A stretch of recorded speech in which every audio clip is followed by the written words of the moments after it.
guys, I'm going to read the book The Seven Silly Eaters by Mary Ann Hoberman, illustrated by Marla Frizzy. Not so long ago, they say, a mother lived just like today. Mrs. Peters was her name. Her little boy was named the same. Now Peter was a perfect son in every way, except for one. When Peter was just 1 year old, he did not like his milk served cold. He did not like his milk served hot. He liked it warm, and he would not drink it if he wasn't sure it was the proper temperature. But Mrs. Peters didn't mind. She was a mother sweet and kind, and when his milk spilled on the floor, she patiently prepared some more. She'd take the bottle from the shelf and chuckle softly to herself. What a silly sort of eater is my darling baby Peter. Can you see both pages? Yes. When Peter had not yet turned 2, another baby, sweet and new, was born, dear Lucy, small and fair, with big blue eyes and curly hair. But long before this child was grown, she had opinions of her own, of what she'd eat and what she'd not. She hated milk, both cold and hot, and warm was worst of all. Instead, whenever Lucy dear was fed, she bellowed for pink lemonade, not from a can, oh no, homemade. But Mrs. Peters didn't mind. She squeezed each lemon to its rind, while mopping milk up from the floor and patiently preparing more. She'd take the lemons from the shelf and giggle softly to herself. What a silly pair of eaters are Lucy dear and Peter Peters.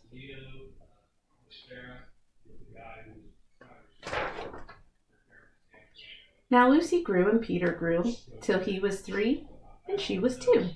And who was 1? Why, little Jack, with eyes so brown and hair so black, a happy baby, never cross, but all he'd eat was applesauce.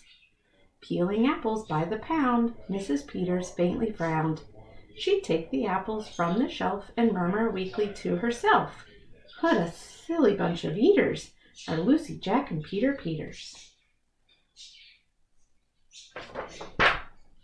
Dad's planting a lemon tree. Peter, Lucy, and young Jack had another brother, Mac. Mac was charming, round and plump, but if his oatmeal had a lump, Mac would dump it on the cat. Mrs. Peters hated that. But since she loved her children 4, she'd strain the oatmeal 2 times more. She'd take it from the pantry shelf and mumble sadly to herself, what a foolish group of eaters are all my precious little Peters. Before another year was through, who came along? Why, Mary Lou. She was a darling, sweet and bright, and had a healthy appetite. That is, as long as she was fed soft and squishy homemade bread. Poor Mrs. Peters got no rest, but still she did her very best. She'd take the flour from the shelf and mutter feebly to herself, what a fussy bunch of eaters are all my lovely little Peters. A year rolled by, the children grew. They really are a splendid crew, sighed Mrs. Peters, penning pens and diapering her brand new twins. Little sisters, quick and smart, impossible to tell apart, but flow like poached eggs, bran like fried. If she mixed them up, they cried. Tired to the very bone, Mrs. Peters groaned a groan. She'd take the eggs down from the shelf and whisper weakly to herself, what persnickerty young eaters are all my 7 little Peters. Now time went by, as time will do, and as it passed, the children grew. The problem was that as they grew, their appetites kept growing too, but not their choice of what to eat. Each child continued to repeat what they wanted what they'd had before. The trouble was, they wanted more. Creamy oatmeal, pots of it, homemade bread and lots of it, peeling apples by the peck. Mrs. Peters was a wreck. She wiped her brow and heaved a sigh. Another year was passing by. In fact, she realized with sorrow her birthday would arrive tomorrow. Drearily she shook her head and wearily went up to bed. She thought the children had forgot her special day, but they had not. At crack of dawn they all began to carry out their secret plan. Mrs. Peters would be fed a birthday breakfast in her bed, a breakfast made of all the foods that kept them in such happy moods. So while their weary mother slept, down the stairs the children crept, and from the cupboards and the shelves, happily they helped themselves. Cheerfully they chopped and stirred, preparing what they each preferred. But despite the pains they took, since nobody knew how to cook, to measure things or make 'em hot, the more they tried, the worse it got.